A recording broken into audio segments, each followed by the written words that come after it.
Step away from the pool. Hands up. You don't belong here. This is my house. You're trespassing on my property, officer. Yeah? Then explain why a vacant mansion has you in swim trunks.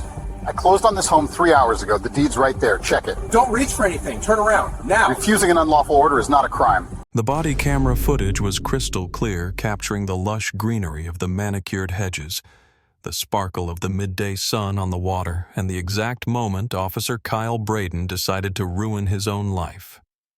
He didn't know it yet, of course. All Braden saw was a black man in swim trunks sitting by the pool of the most expensive estate in the district sipping an iced tea. He didn't see the 58-year-old retired architect Marcus Thorne. He didn't see the man who had just wired $4.2 million to the escrow company 3 hours earlier. He didn't see a property owner. He saw a suspect. Before we get into the details of this infuriating encounter and the glorious legal smackdown that follows, I need you to do me a favor. Scroll down and tell me where you're watching from. I want to see which states or countries are represented here today. And if you believe that a man's home is his castle and that the police need a warrant to enter it, hit that subscribe button. This story is going to make your blood boil, but trust me, the ending is worth the heat. Marcus Thorne was savoring the silence. At 58, he had spent 30 years designing skyscrapers in Chicago and mixed-use developments in Atlanta. He was used to the sound of jackhammers, the shouting of foremen, and the constant ringing of phones. But today, standing on the travertine patio of Greystone Manor, the only sound was the gentle filtration system of the infinity pool and the rustle of the ancient oak trees that lined the property. He had closed on the house at 9:00 a.m. sharp. By 10:30 a.m., he had the keys. By noon, he was in the water. It was the culmination of a lifetime of hard work. He had grown up in a neighborhood where owning a home was a distant dream, and now he owned a historic landmark. The peace lasted exactly 45 minutes. Marcus heard the heavy gate at the bottom of the driveway rattle, followed by the crunch of tires on gravel. He frowned. He wasn't expecting movers until tomorrow. He hadn't ordered food. He set his glass down on the patio table right next to his leather briefcase and stood up. He grabbed a towel, draping it over his shoulders. As he walked toward the edge of the patio to investigate, a figure rounded the corner of the main house. It was a police officer. Officer Kyle Braden was 29 years old, with a high and tight haircut and a uniform that looked a little too tight across the chest. He was walking with a purpose, his hand already resting near his duty belt. He wasn't walking like a community servant coming to say hello. He was walking like a soldier entering enemy territory. "Hey!" Braden shouted the moment he made visual contact. "Get out of the water. Now!" Marcus paused. He was standing on dry land, the towel around his neck. He looked at the officer, confused but calm. "Excuse me." "I said step away from the pool," Braden barked, closing the distance rapidly. "Hands where I can see them." Marcus didn't raise his hands. He didn't freeze. He simply stood his ground, channeling the authority he had used to command boardrooms for 3 decades. "Officer, you are entering private property. The gate was closed. May I ask why you are trespassing in my backyard?" Braden stopped about 10 feet away. He looked incredulous. "I'm trespassing." "That's rich. We got a call, buddy. Neighbor says the owners moved out last month. Says the house is vacant. So explain to me what you're doing here before I drag you out in cuffs." The ignorance was palpable. Marcus could see it in the officer's eyes, the absolute certainty that he was right, and that Marcus was wrong. It was a look Marcus had seen before, usually on the faces of junior contractors who thought they knew more about structural engineering than the architect who drew the blueprints. But this was different. This wasn't about concrete and steel. This was about liberty and property rights. "The neighbor is mistaken," Marcus said, his voice level and deep. "The previous owners moved out last month. I moved in this morning. I closed on the property at 9:00 a.m. My name is Marcus Thorne, and I am the owner of record." Braden laughed. It was a short, sharp, dismissive sound. "Right. You bought Greystone Manor this morning, and you just happened to bring your swim trunks to break in." I brought my swim trunks to swim in my pool, Marcus corrected. If you look at the front of the house, you'll see the sold sign has a pending rider that was removed by the realtor 2 hours ago. If you want proof, the deed and the closing documents are in that briefcase right there on the table. Marcus pointed to the leather satchel sitting 5 feet away. Don't reach for anything. Braden snapped his hand, dropping to the grip of his pistol. You step away from that table. Now. I'm not reaching, Marcus said, keeping his hands open and visible at his sides. I'm telling you where the information is. You can walk over there and look at it yourself. It clearly states that Marcus Thorne is the owner. You can then look at my driver's license, which is in the front pocket of the bag, and verify my identity. Then you can apologize and leave my property. I'm not looking at your fake papers, Braden sneered. I know how this works. You squatters print out some nonsense from the internet, break the lock, and claim squatters' rights until we evict you. Not in my district, not at this house. Squatter. Marcus repeated the word slowly, tasting the insult. Officer, look at me. Look at the car parked in the driveway. A 2024 Lucid Air. Do squatters usually drive $100,000 electric sedans? Stolen cars happen, Braden shot back. Look, I'm done asking. You're trespassing on private property. That's a crime. I'm detaining you until I can figure out what's really going on. Turn around and put your hands on your head. Marcus didn't move. He knew the law better than Braden did. He had dealt with zoning laws, property easements, and construction permits for 30 years. He knew that without a warrant or reasonable suspicion of a crime, Braden had no authority to order him around in his own backyard. The suspicious person call was based on a neighbor's outdated information. Marcus had dispelled the suspicion by offering proof of ownership. Braden's refusal to look at that evidence stripped him of qualified immunity. I am not trespassing, Marcus stated firmly. I am on my own land. I am not under arrest. I am not detained. Unless you can articulate a specific crime you have witnessed me commit, you need to leave. Now. You want to play lawyer? Braden stepped onto the patio stones, his boots muddying the pristine surface Marcus had just admired. Fine. We can play lawyer downtown. Turn around. Last warning. The commotion was drawing attention. Greystone Manor sat on a large lot, but the acoustics of the valley meant voices carried. At the wrought iron fence that separated Marcus's property from the estate next door, a small group of people had gathered. They were the neighbors' wealthy, retired folks in polo shirts and tennis skirts. They were the people Marcus was supposed to be hosting for cocktails in a few weeks. Now they were watching him be treated like a criminal in his own home. Marcus saw them watching. He felt the heat rising in his neck not from the sun but from the humiliation. This was the nightmare. You work for 40 years, you climb every ladder, you buy the biggest house in the town, and you still end up being the suspect in the backyard. Officer! Marcus tried one last time, pitching his voice so the body camera would catch every syllable. I am asking you to de-escalate. You are making an assumption that is factually incorrect. I am offering you the solution. Call your dispatch. Ask them to run the property records. It might take 5 minutes, but it will save the city a significant lawsuit. Just make the call. Braden shook his head. He was too far in. He had an audience now. He couldn't let the suspect tell him what to do. It was a classic ego trap, and Braden fell right into it. I don't need to call anyone to know you don't belong here, Braden said.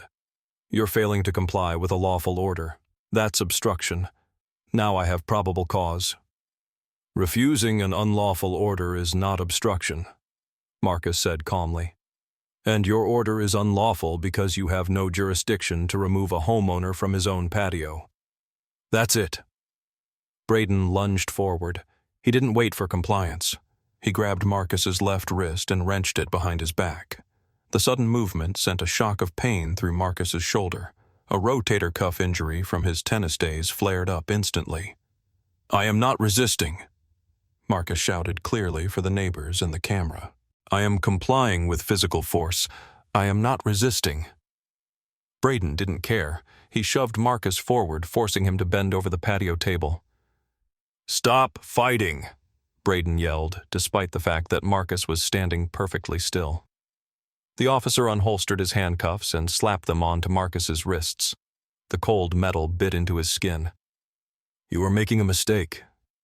Marcus said, his face pressed against the warm stone of the table. "A massive, career-ending mistake.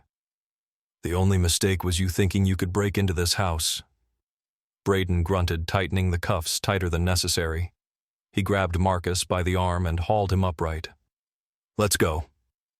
Braden marched Marcus across the patio. Marcus was barefoot. The gravel driveway was up next. "I need my shoes," Marcus said, "and my identification." "We'll figure out who you are at the station," Braden said, pushing him toward the gravel. "I am requesting my shoes," Marcus insisted. "Walking me barefoot across sharp gravel is punitive and unnecessary." Braden ignored him. He shoved Marcus forward. Marcus winced as the sharp stones dug into the soles of his feet. He grit his teeth, refusing to give Braden the satisfaction of hearing him cry out. He walked with his head high despite the handcuffs, despite the swim trunks, despite the neighbors staring with open mouths. As they reached the patrol car, Braden spun him around to search him. He patted down the swim trunks. Nothing but a wet pocket. "Where's the loot?" Braden asked. "Where's the jewelry you took?" "There is no jewelry," Marcus said, his voice dropping to a low, dangerous register. "There is only a deed in a briefcase that you refuse to check." "Officer, listen to me closely. The timestamp on your body camera is running. Every second of this encounter is being recorded. You have arrested the owner of this property. You have refused exculpatory evidence. You have used excessive force on a compliant subject. You have conducted a search without probable cause." Braden opened the back door of the cruiser. "Get in." Marcus maneuvered himself into the cramped back seat. The hard plastic seat was uncomfortable against his bare back. The cage separated him from the air conditioning. "I want you to remember this moment," Marcus said as Braden leaned in to buckle him. "I want you to remember that I gave you a chance to check the briefcase, because when you lose your badge, you're going to wonder if it could have been different. It could have." Braden slammed the door. He walked around to the driver's side, looking pleased with himself. He picked up his radio. "Dispatch, I've got one male in custody for trespassing and obstruction at 400 Greystone. Suspect was belligerent. En route to station." Belligerent. Marcus shook his head as the car began to move. He hadn't raised his voice once until the officer laid hands on him. He hadn't cursed. He hadn't threatened. He had cited the law. But to Officer Braden, a black man knowing his rights was the definition of belligerence. The drive to the station took 15 minutes. Marcus spent the time memorizing the officer's name tag, the car number, and the exact sequence of events. He wasn't panic-stricken. He was calculating. He was building the framework of the complaint in his mind, just as he would build a frame for a high-rise. Foundation first, the bad stop. Structure, the refusal to verify ownership. Roof, the unlawful arrest. They arrived at the precinct. Braden pulled into the sally port. He hauled Marcus out of the car and walked him into the processing area. The air inside was cold, a stark contrast to the warm afternoon. "Sit there." Braden pointed to a metal bench. Marcus sat. He looked ridiculous, a distinguished older man in expensive swim trunks, barefoot handcuffed to a bench. But his posture was regal. The booking room was busy. Officers were typing reports, moving other detainees drinking coffee. Braden walked up to the high desk where the watch commander sat. Sergeant Thomas Miller was 55 years old, a man with gray hair and eyes that had seen everything. He was 3 years from retirement and just wanted a quiet shift. "What do you have, Braden?" Miller asked, not looking up from his paperwork. "Trespasser at the old Greystone estate," Braden said proudly. "Neighbor called it in. Caught this guy in the pool. Claimed he lived there. Refused to ID. Resisted arrest." Miller paused. He looked up. Greystone, the big mansion on the hill. Yeah, place has been empty for months. Guy was squatted up by the pool. Miller frowned. He picked up his coffee mug. Braden, didn't that place sell? I saw it on the local news this morning. Biggest residential sale in county history. Some architect from Chicago. Braden shrugged. Yeah, well, this guy claimed he bought it. Didn't have ID on him. Said it was in a briefcase. And you checked the briefcase? Miller asked. No, he was getting aggressive. I secured the scene. Miller's eyes narrowed. He leaned over the desk to look at the prisoner bench. He saw Marcus Thorne. He saw the expensive swim trunks. He saw the way the man was sitting calm, angry, but controlled. He didn't look like a squatter. He looked like a man who was about to cause a lot of problems. What's his name? Miller asked. Said it was Marcus Thorne. Miller typed the name into his terminal. He hit enter. His face went pale. Braden. Miller said, his voice very quiet.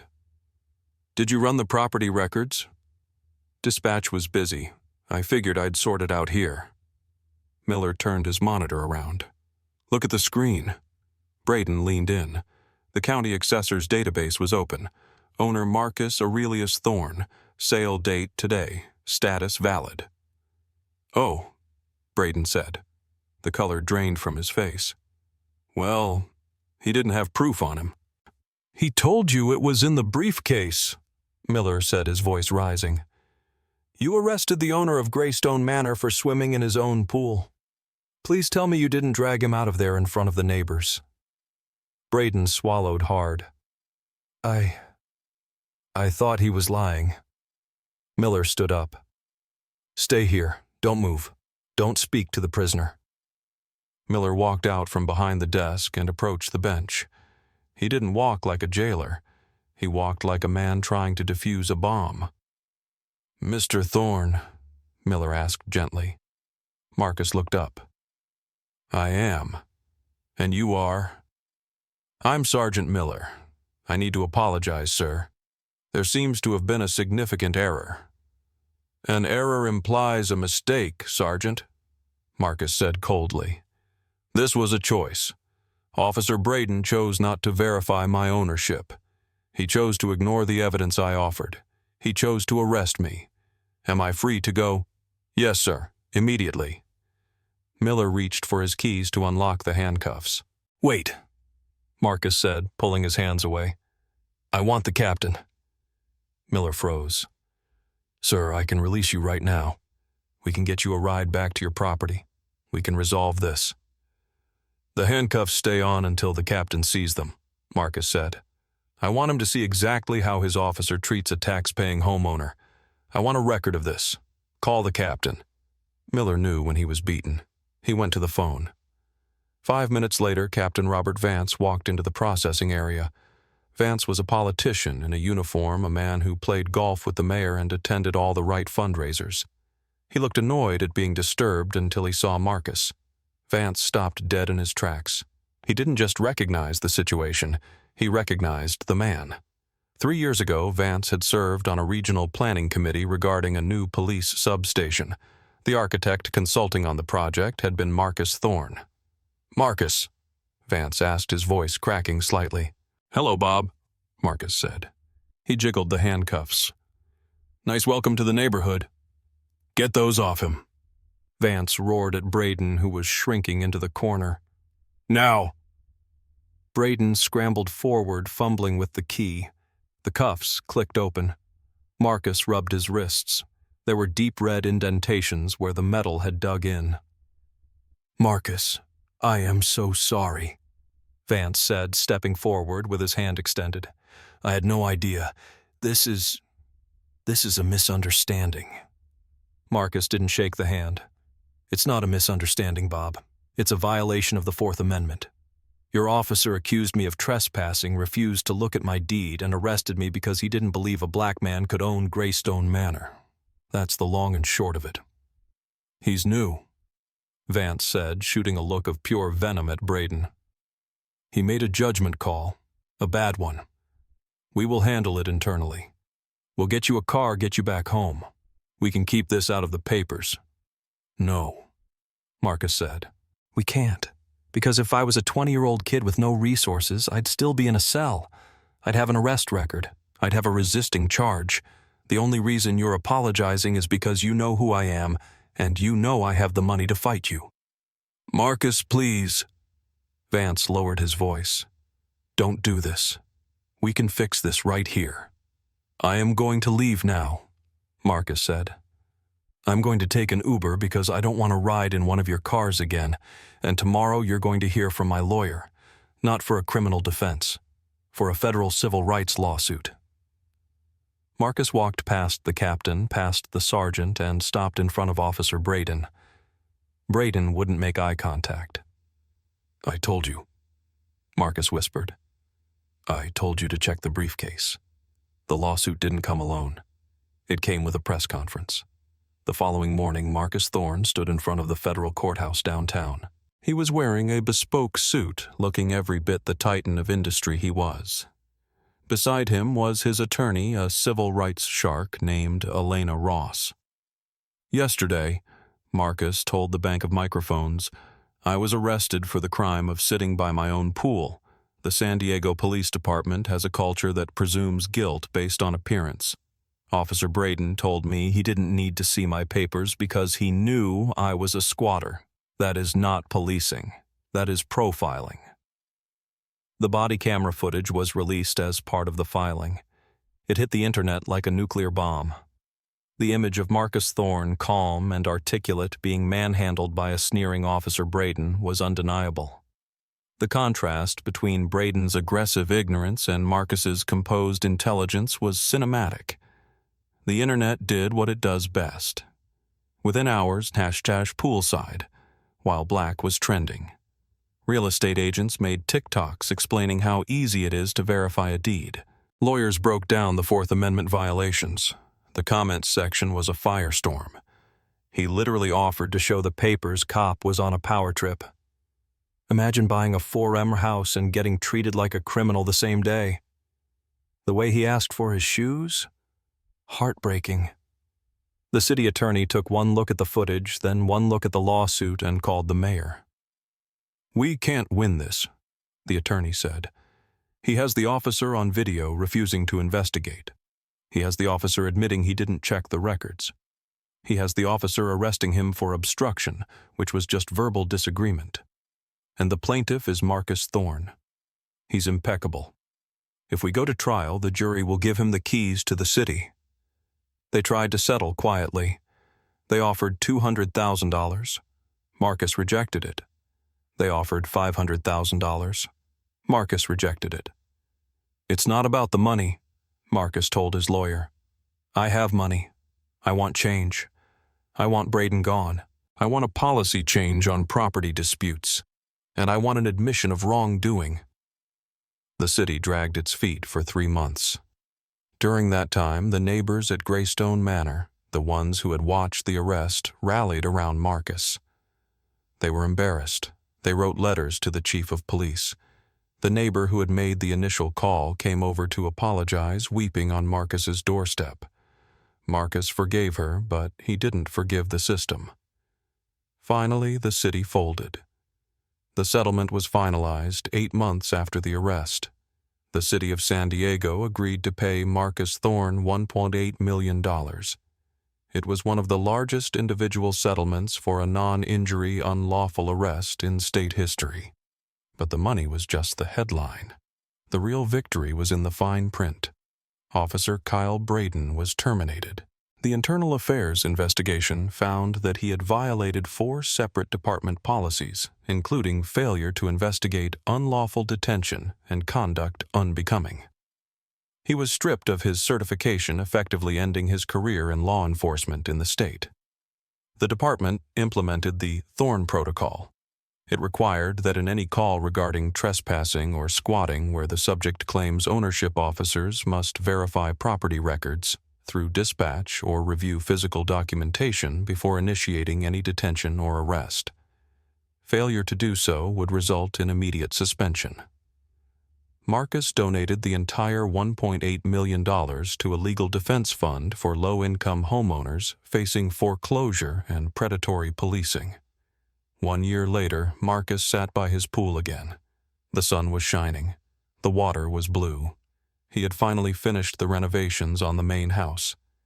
He took a sip of his iced tea and looked at the spot on the patio where he had been handcuffed. He felt a sense of peace, but it was fragile. He knew that if he had been a janitor instead of an architect, if he had been in a public park instead of a private estate, the outcome would have been different. He had bought his way out of injustice, but he had also used that power to break the door down for others. He took a deep breath, listening to the wind in the oaks. He was home.